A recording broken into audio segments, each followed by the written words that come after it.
Muy buenas noches, queridos amigos de Popular Televisión.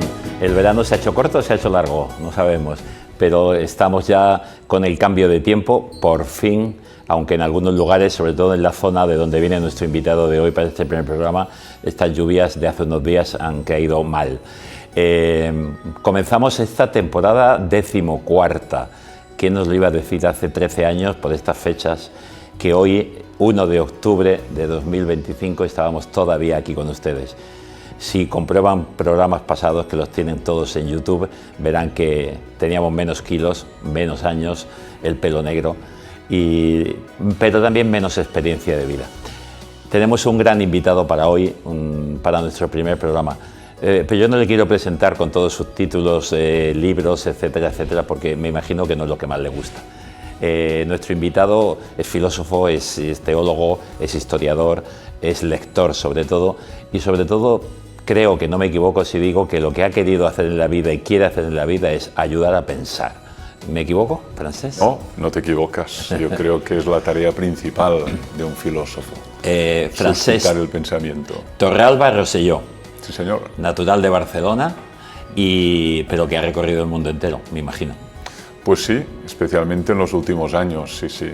Gran parte de América, también de Europa, y siempre relacionado con temas de pensamiento, universidades, seminarios, congresos, que realmente es lo que me llena más. Si no tengo entendido mal, tiene dos casas llenas de libros, porque no entran todos en el domicilio de casa. Sí, casi una biblioteca completa. Sí, sí, la lectura es fundamental, es lo que nos construye, lo que nos permite ahondar en los temas, y además es inacabable, ¿no? Hay tantísima literatura por leer, tantos autores, tantos clásicos, aunque lo importante es releer, es no solo leer, que siempre es un desplazamiento epidérmico, ¿no? Sino releer los textos y meditarlos, y eso al final sí que deja huella en nuestro interior, ¿no? Especialmente los textos sagrados, los textos filosóficos, esos textos que resuenan dentro de nosotros. Creo que tiene un truco para releer, y es coger un bolígrafo o un lápiz y subrayar cuando estás leyendo. Hay gente que dice que eso es estropear un libro. Yo soy partidario y tengo la Biblia, más de una página subrayada y con post-it y puestos y tal. Creo que es necesario porque no todo te impacta del mismo modo, y cuando uno relee aquello que te impactó y dices, pues esa está superado, ahora estoy por otro tema. Sí, yo siempre leo con un lápiz. Con bolígrafo no me atrevo, precisamente porque el bolígrafo es muy difícil de quitar, ¿no? Pero el lápiz siempre.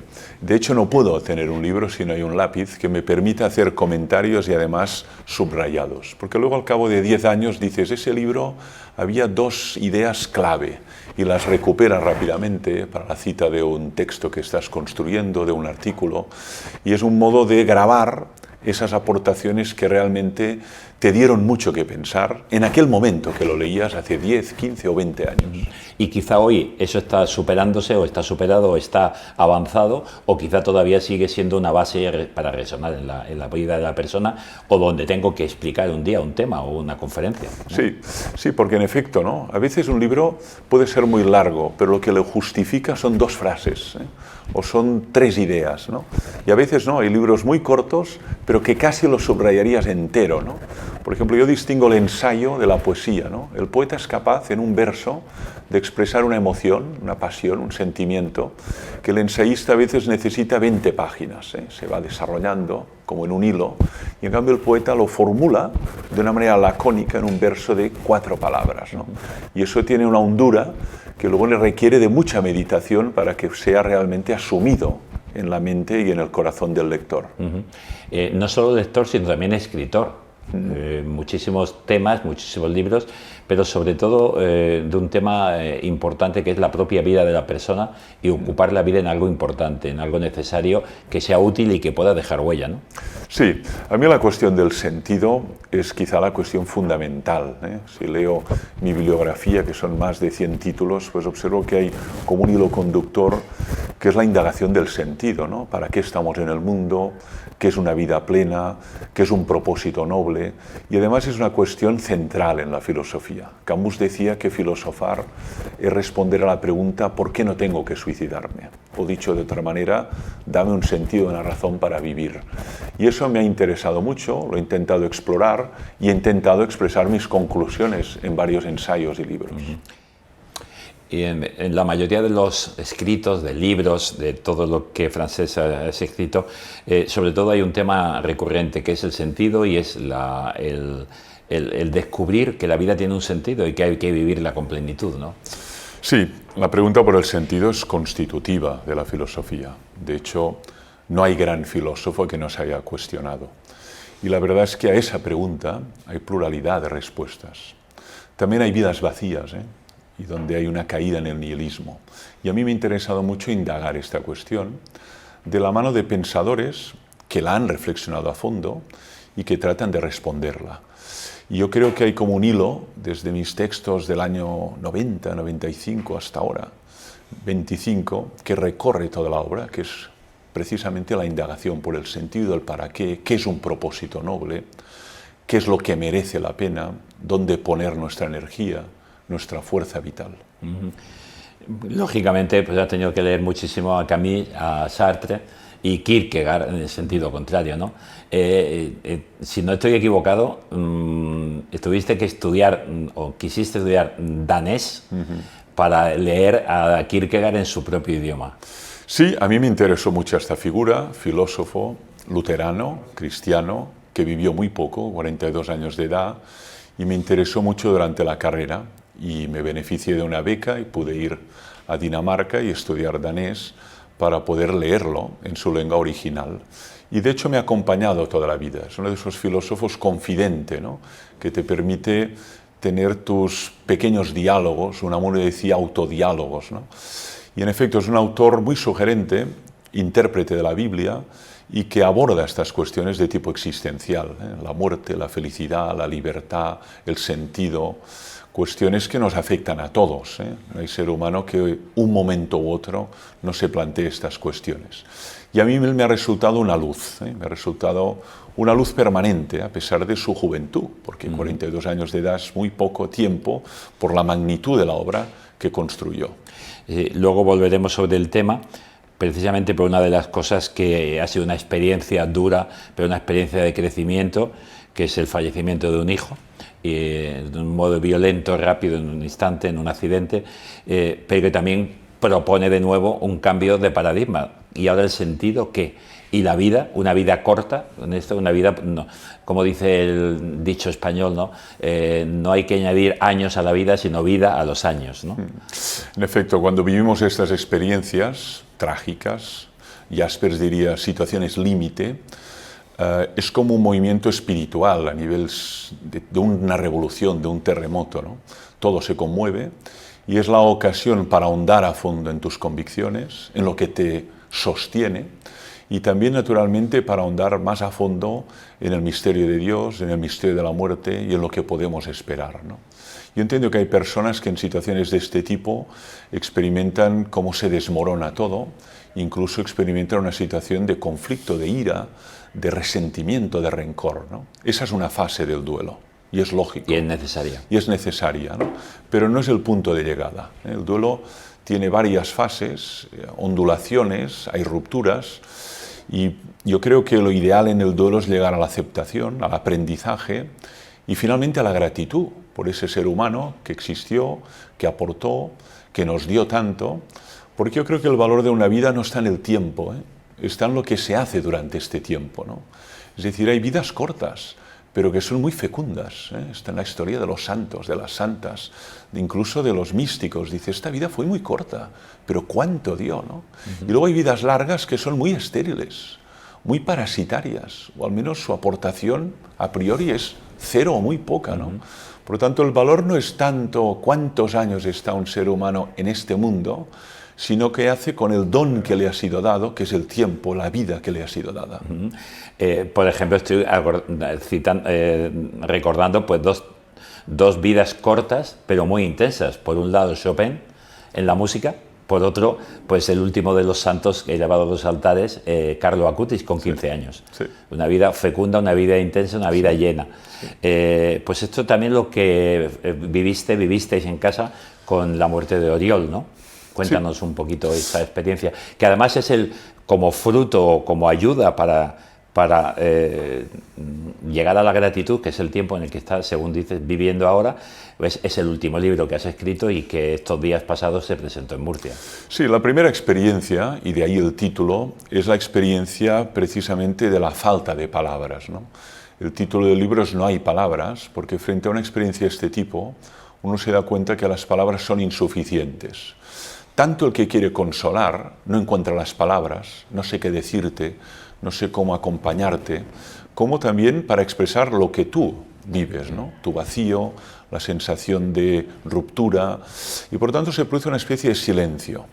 Los demás quieren ayudarte, es lógico, y tú quieres naturalmente salir de esta situación. Entonces es imprescindible varias cosas, ¿no? La conversación, es imprescindible la fe en estas situaciones. Kierkegaard dice que la fe es el antídoto a la desesperación.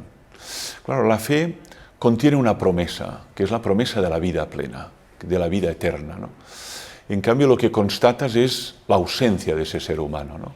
Y la fe lo que promete es que esa ausencia no es definitiva y que la muerte es una transición. Naturalmente eso no lo podemos demostrar, por eso es un objeto de fe, ¿eh? Está en el credo de Nicea, ¿no? Un artículo de la fe. Sin embargo, esa fe te sostiene y naturalmente te transmite una esperanza. Por lo tanto, yo creo que en estas situaciones límite también se pone muy en tela de juicio eso que realmente creemos, ¿no? Y son experiencias que pueden acarrear ciertos aprendizajes, ¿no? Y es lo que quiero subrayar, ¿no? Se aprende más de un fracaso que del éxito, ¿eh? Cuando uno tiene éxito en una tarea, la repite. En cambio, cuando fracasa, tiene que pararse y decir, bueno, a ver, ¿esto por qué ha salido mal? ¿Qué he hecho mal? ¿Cómo tengo que mejorarlo? Si es capaz de digerir ese fracaso, eso puede ser la fuente de un nuevo éxito. Pues a veces las contrariedades, una enfermedad, un despido, una ruptura, la muerte de un ser querido, que es una contrariedad en mayúscula, máxime si es un hijo, puede ser también un modo de aprender más a fondo a vivir de otra manera y a priorizar otros valores y a dar sentido de otra manera al tiempo que tenemos. Yo he hecho algunos aprendizajes importantes a raíz de esta experiencia. Oriol era uno de 5 hijos, ¿no? ¿Cuándo aparece el amor en la vida de Francesc? ¿Y en qué momento? ¿Y cómo aparece? ¿Cómo se llama tu esposa? Mi esposa se llama Carmen, hace 32 años que estamos casados. Tuve la suerte de conocerla justo 3 días después de defender mi tesis doctoral en filosofía, en una boda de un amigo que se casaba. Siempre dicen que de una boda viene otra, ¿no? Sale otra. Ella también iba por parte de su amiga y nos sentaron en la misma mesa. Y allí empezó esta historia, que es una historia que, bueno, me acompaña, me sostiene y realmente yo no podría hacer lo que hago, ni enseñar, ni escribir sin ese apoyo incondicional, ¿eh? Lo digo aquí, lo he dicho en libros y lo he dicho en actos donde ha habido reconocimientos. Me parece clave esto, ¿eh? Y cómo crece este vínculo. El vínculo va experimentando transformaciones, ¿eh? No es una línea recta el matrimonio, es una línea donde hay todo tipo de transformaciones y metamorfosis. ¿Por qué? Porque pasan cosas, ¿eh? Se muere el padre, hay un cambio de residencia, hay la enfermedad de un hijo, tristemente hay situaciones que o fortalecen mucho el vínculo o pueden generar crisis a veces irreversibles. ¿Y cuándo aparece la fe en tu vida? Yo tuve la suerte de ser educado en una familia católica y fui iniciado en todos los sacramentos, ya el bautismo, la comunión, pero tuve un gran interés ya en torno a los 16 por todo lo que tenía que ver con la teología. Sobre todo a raíz de un profesor que despertó en mí esa vocación filosófica y teológica, ¿no? Yo creo que hay profesores que pueden cambiar la vida de las personas. Yo me dedico a la vida en el aula, tengo cada semana casi 250 alumnos, ¿no? Los profesores a veces sufrimos crisis de autoestima, ¿no? No nos escuchan, solo están atrapados en la pantalla, somos el pito del sereno. No es verdad. Un buen profesor puede cambiar la vida de un alumno y puede ayudarle a salir de un atolladero o a salir de una encrucijada difícil o a clarificar su vocación. Yo tuve esta suerte. Me interesó mucho la filosofía, yo hacía ciencias puras en bachillerato, física, química, matemáticas, ¿no? Y despertó mi vocación. Y luego vi que lo que me interesaba más de los temas filosóficos era la cuestión de Dios. La cuestión de Dios, la cuestión de la vida eterna, ese tipo de temas me interesaban mucho y empecé a estudiar en la Facultad de Teología. En aquel momento eran muy pocos los laicos y laicas que hacían la licenciatura y el doctorado. Estaba acompañado pues, de religiosos, de religiosas, de candidatos pues, al presbiterio. Cada vez más, y cada vez más en España pues, hay más hombres y mujeres que están estudiando teología, y eso aporta una mirada distinta, ¿eh? Es distinto reflexionar sobre Dios Padre siendo Padre que no siéndolo, ¿no? O es distinto reflexionar sobre la parábola del hijo pródigo teniendo hijos que no teniéndolos, ¿no? Bueno, la mirada es distinta. Se sitúa, la mirada es distinta. Eso es lo mismo que sucede habiendo visitado Tierra Santa cuando uno escucha el Evangelio nuevamente. Claro. Y te vas al lugar físico, ¿no? Exactamente, ¿no? Entonces, yo tuve esta suerte, tuve la suerte de tener grandísimos profesores, enormes maestros que, vaya, que me enseñaron a pensar, tanto en el aula como en el claustro, andando, y todo eso pues me ayudó a desarrollar esta vocación. Y tengo además la suerte de enseñar en la Facultad de Teología de Cataluña, Sacramento del Matrimonio, en quinto, y también naturalmente en facultades civiles, pero estoy en la formación también de nuevos presbíteros, de jóvenes que van a dedicar su vida a Dios. Si yo empiezo a decir todos los títulos y todo lo que tienes, la verdad que a uno a veces le apabulla y dices, no, pero el título que mejor tengo es ser padre, ser esposo y ser amigo y confidente. Y sobre todo cuando, como dices, algún alumno con el tiempo te dice en un momento me ayudaste. Porque, claro, doctor en filosofía, doctor en teología, doctor en pedagogía, doctor en historia y arqueología y profesor en la Universidad de Ramon Llull, catedrático, ¿no? Acreditado, que ahora eso está de moda, acreditado ya por ANECA. y luego un reconocimiento, que no sé cómo llegó ese reconocimiento al corazón, de ser, por un lado, el premio Ratzinger, fue en 2023, sí. Y luego el Papa Francisco, que te escoge y te elige como miembro del Dicasterio para la Cultura. Sí. Del Vaticano. A ver, el premio Ratzinger fue realmente una sorpresa. Yo experimento una enorme gratitud que hayan pensado pues, en mi obra, en mis textos. Además, llegó en un momento clave. El mes de agosto había muerto mi hijo, el 14 de agosto, y me comunicaron la concesión de este premio justo al cabo de un mes, ¿eh? Era el 14, 13 de septiembre, y luego me lo entregaron en Roma, y tuvimos una audiencia privada con el Papa Francisco, en paz descanse, y además nos dio el pésame a mi esposa y a mí, que fue un momento muy emotivo, como puede comprender, ¿no?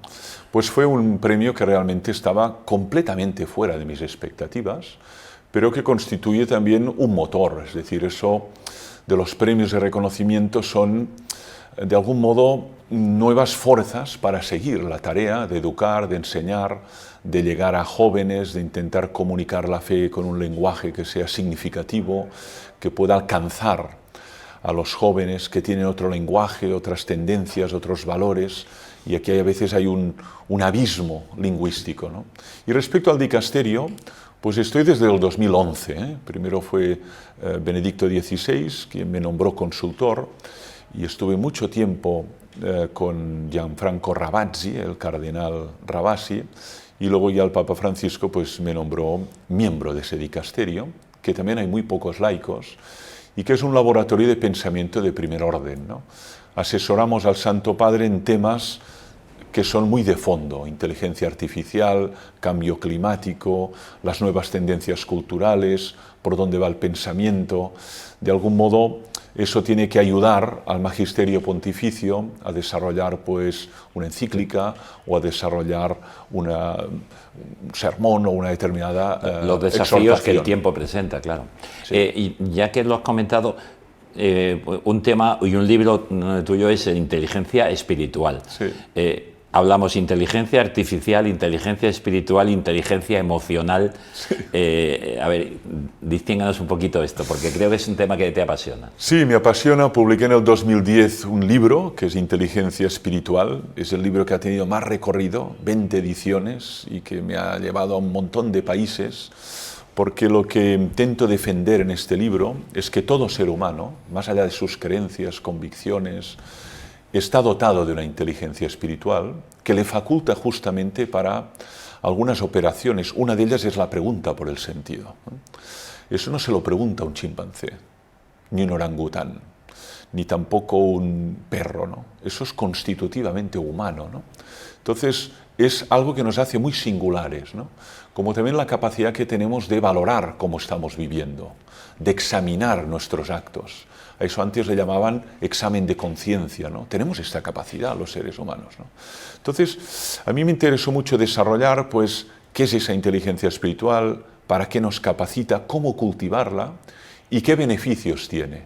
Y además lo traté de una manera que no es algo particular solo de quienes profesamos una fe, sino que es una característica, una posibilidad, yo hablaría de una potencia de todo ser humano. ¿Qué pasa? Que a veces la tenemos muy atrofiada. Eso pasa con otras capacidades, ¿no? Que no se ha desarrollado, ¿no? Es como un músculo, ¿no? Si usted juega tenis, pues el brazo que va dando con la raqueta se va a desarrollar más. Eso pasa con todas las inteligencias, ¿no? Si usted desarrolla, pues, la memoria, pues va a desarrollarla más y tendrá más posibilidades. Yo creo que vivimos en un mundo donde hay una atrofia de la inteligencia espiritual y en que hemos hipertrofiado otras capacidades, ¿no? Y eso es lo que intenté desarrollar. Y tuvo mucho eco, y siempre defiendo que en todo proceso educativo hay que educar integralmente a la persona. Y no podemos olvidar lo que llamamos la dimensión espiritual. Hay a veces planteamientos educativos que yo creo que son muy reduccionistas o muy unilaterales, ¿no? Solo desarrollamos algunos aspectos, pero me parece que hay que desarrollarlos en toda su armonía y plenitud. Y la inteligencia artificial es el gran tema hoy encima de la mesa. En muchos debates la gran cuestión es qué nos separa, ¿no? ¿Qué nos hace genuinamente humanos? Hay máquinas que calculan con una velocidad superior, pero infinitamente superior, o que manejan datos y es imposible manejar tantos datos y relacionarlos, ¿no? Sin embargo, una máquina siente nostalgia, siente pena por la muerte de un ser querido. No, la inteligencia emocional es genuinamente humana, ¿no? Y una máquina se pregunta ¿para qué está en el mundo? ¿Merece la pena procrear? ¿Qué podemos esperar después de la muerte? No, eso son propiedades humanas.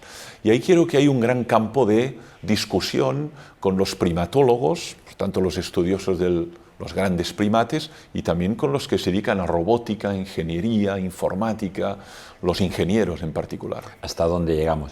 Dicen que puede ser uno de los temas de la próxima encíclica, sí, o de la primera encíclica del Papa León. Quizás sobre inteligencia artificial. Decía, podría serlo, era una de las cosas podría serlo. Es un hombre que tiene una formación muy cosmopolita, es matemático, teólogo, filósofo. Es un hombre que además tiene muy conocimiento del norte y del sur, que además se ha movido en muchos lugares, que ha sido general de una orden tan importante como la de San Agustín, y podría ser uno de los temas nuevos. De hecho, claro, el nombre León XIV no es casualidad, ¿no? León XIII publicó, entre otras, la Rerum Novarum, ¿no? 1891, de las cosas nuevas. En aquel momento era la revolución industrial, era la explotación de los obreros, era la lucha por la dignidad y la equidad, y él publicó Rerum Novarum, ¿no? Impresionante, ¿no? Bueno, ¿cuáles son las cosas nuevas hoy? ¿De qué estamos hablando? ¿Cuáles son los desafíos?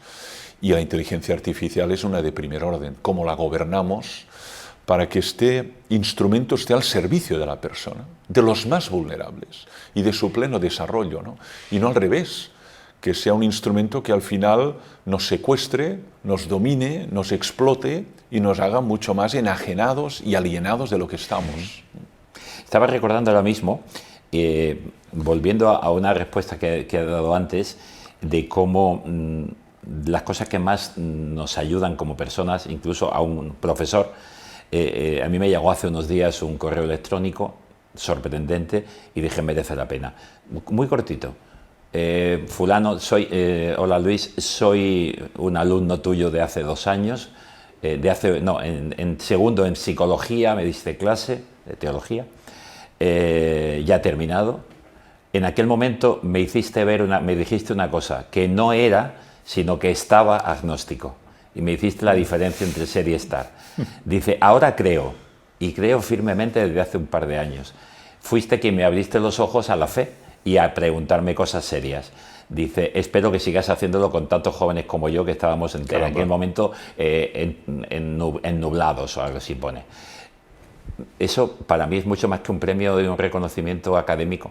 Sí, y eso siempre es un estímulo. Yo me encuentro exalumnos en todo el mundo, porque algunos van a trabajar a Francia, otros a Colombia, otros a México, y muchas veces en aeropuertos internacionales te encuentras un exalumno. Y en efecto, a veces eso que recuerda no es precisamente lo que dijiste en el aula, sino en una tutoría, en una conversación por el claustro, por el campus, donde abres tu corazón y ya no cuentas pues lo que toca, ¿no? Hoy tocaba explicar a Comte, o tocaba explicar a Nietzsche o a Martin Heidegger, ¿no? Sino que hablas de lo que a ti te ha pasado, de lo que has aprendido. Cuando hablas en primera persona del singular, se hace silencio, porque hablas desde la experiencia. Cuando hablas de lo leído, de lo aprendido, el alumno dice, este señor es erudito, sabes cosa, tiene memoria, habla bien, tiene oratoria, pero cuando hablas de lo que has vivido, el alumno deja de escribir y dice, esto va de verdad.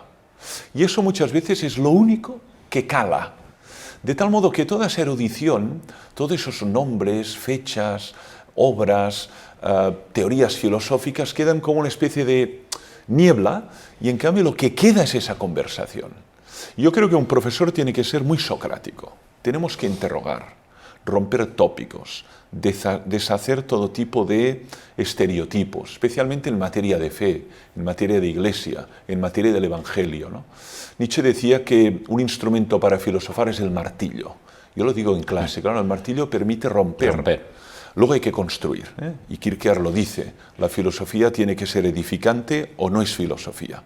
Pero antes muchas veces hay que romper prejuicios, tópicos, miradas muy sesgadas, ¿no? Incluso esperpénticas, ¿no? Valle Inclán decía que un esperpento es una imagen deformada y grotesca de la realidad.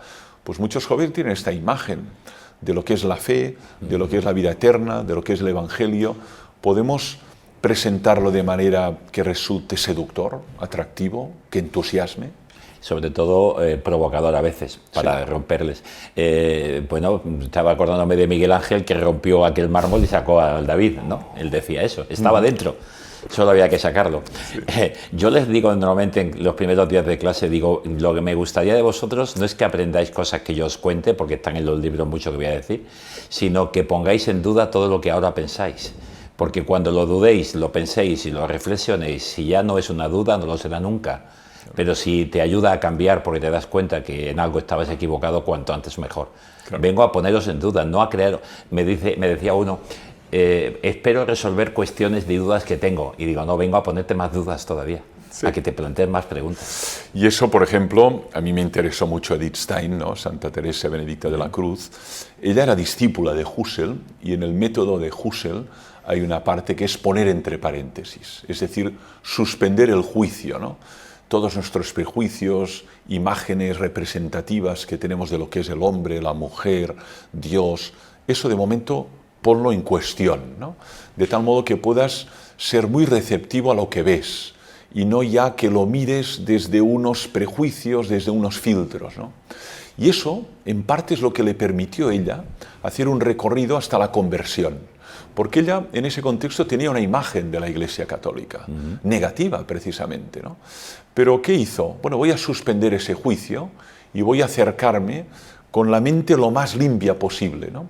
Y fue precisamente la lectura de vida de Santa Teresa de Jesús lo que activó esa conversión, que entró en la Iglesia Católica, entró en el Carmelo y llegó a ser santa de la Iglesia Católica, canonizada por Juan Pablo II. Y doctora y copatrona doctora de la Iglesia y copatrona de Europa.